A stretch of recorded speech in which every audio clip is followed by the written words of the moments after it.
Good evening, everyone. I'm Akush Lapinder. It's good having you back with us. The Prime Minister to call for a day of mourning as the death toll in the wake of Hurricane Dorian continues to rise. That's expected to come during his upcoming national address, at which time there will also be the request for flags to be flown at half-mast in their honor. In the meantime, the Prime Minister has extended condolences to all those who have lost loved ones, while temporary housing facilities to be constructed on the islands of Abaco and Grand Bahama for those residents hoping to return home. NEMA spokesperson Carl Smith says the plans not to move everyone out of the affected islands as evacuations aren't mandatory.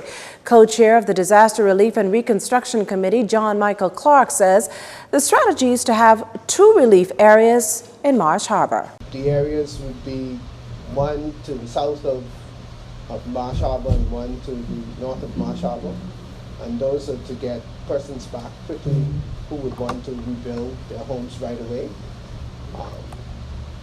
And then that temporary transition space will be no more, essentially. So that's the idea right now. Now, NEMA is providing 8 shelters here in the capital to accommodate 1,202 people. At last count, they were up to 1,157. I want to draw to your attention that a number of the evacuees who are coming from the islands are going to families and friends. They're not necessarily going to the shelters that have been established. So we are not really overwhelmed as people might think. They're properly accommodated and they're being moved out as quickly as possible. So there is adequate space for everyone, just? Yes. No timeline's been given in terms of when the temporary facilities in Abaco will be constructed or even how long shelters in Nassau will house evacuees. Meantime, officials also want to get it out there that no arrangement has been made between the Bahamas government and the United States of Canada to facilitate Bahamians without the proper documentation. According to Mr. Smith, those traveling to countries must have all the necessary immigration documents. While most inquiries have come in respect to movement to the United States or Canada, NEMA can confirm that the Minister of Foreign Affairs is not aware of any new arrangements for any other country. NEMA also addressing rumors circulating on social media regarding a large passenger vessel leaving Grand Bahama for the United States. Well, according to Director General in the Ministry of Foreign Affairs, Sharon Brennan-Haylock, everyone on board that vessel had either a U.S. visa or a police record. There were no evacuees in the sense of people, of the government sending people to be sheltered in the United States.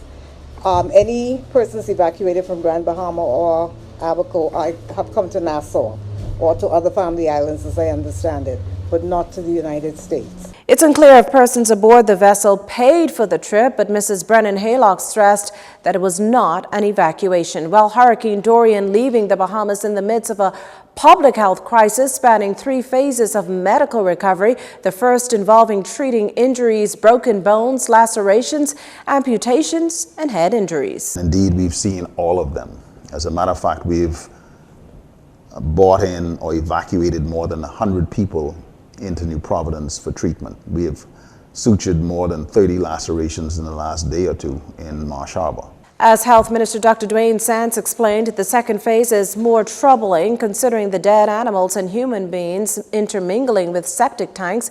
The worry then is the contamination of running water, and as PAHO WHO rep Esther de Gorville pointed out, this can lead to a number of diarrheal diseases and other illnesses. If this is not brought under control, the next phase is going to be even worse than the first. Because if we start to see diseases like cholera and other diseases, then we have a massive problem on our hands. Yeah. Health officials have repeatedly stressed the need for those in hurricane-ravaged areas to only drink and use safe water and to practice good hygiene in order to prevent waterborne diseases. An assessment of BPL systems in North Abaco said to be dire as infrastructure along the 16-mile stretch from Marsh Harbor to Treasure Key has been obliterated. From its power station in Wilson City to Marsh Harbor, there are reportedly 2 power lines, one a total loss, while 40 to 60 of the other lines will have to be rebuilt. The entire distribution networks in Marsh Harbor and Treasure Key have to be rebuilt as well. And while no one has been able to actually get to Crown Haven, the expectation is that the transmission grid from Treasure Key to Crown Haven will also have to be rebuilt. A statement confirming that better news comes from the south. Less than 100 poles are needed between Sandy Point and Wilson City, which BPL officials says can be replaced within weeks. Overall, the rebuilding of that island's network will require a massive effort. BPL then is taking advantage of its relationship with the Caribbean Electric Utility Services Corporation, or CARELAC, as well as others in the region. BPL says it's also made contact with U.S. and Canadian companies who have offered assistance. Security continues to be beefed up in the aftermath. 119 Trinidadian Defense Force troops now on the ground, along with a contingent of Jamaican Defense Force officers. To know that you have brothers from throughout the region who, on a moment's notice, were able to pick up the phone and call our Prime Minister, the Most Honorable Dr. Hubert Minnis, and say, "What do you need?" We have men and women ready to answer the call. That's National Security Minister Marvin Dames, who acknowledged that considering the Bahamas' archipelagic layout, this is usually a complex arrangement, one that requires a significant amount of planning and resources. It's a time like this when the global eyes are on our region that I am proud to be a son of the soil, not only of Trinidad and Tobago, but of the CARICOM, because we may have our differences as we go along, as everyone does.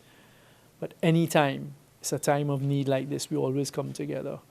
And I remember in 2017, because I was holding a number of acting portfolios at the time, that put me in the hot seat in Trinidad when brothers and sisters in Antigua and Barbuda and Dominica in particular, and we had to rise to the occasion there again.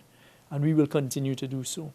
So please let your Honorable Prime Minister know, the rest of your cabinet, the men and women in your defense force, and as well as your citizens, that we in Trinidad and Tobago, being your furthest brothers and sisters to the south, we are happy to get here in very short time to offer what support we can initially. And we will continue to provide as much support as we can from where we are, and know that we stand with you and your people at every step of the way. TNT is also said to be putting together as much relief supplies as possible, in line with what Prime Minister Dr. Hubert Minnis has requested. You're watching JCN News.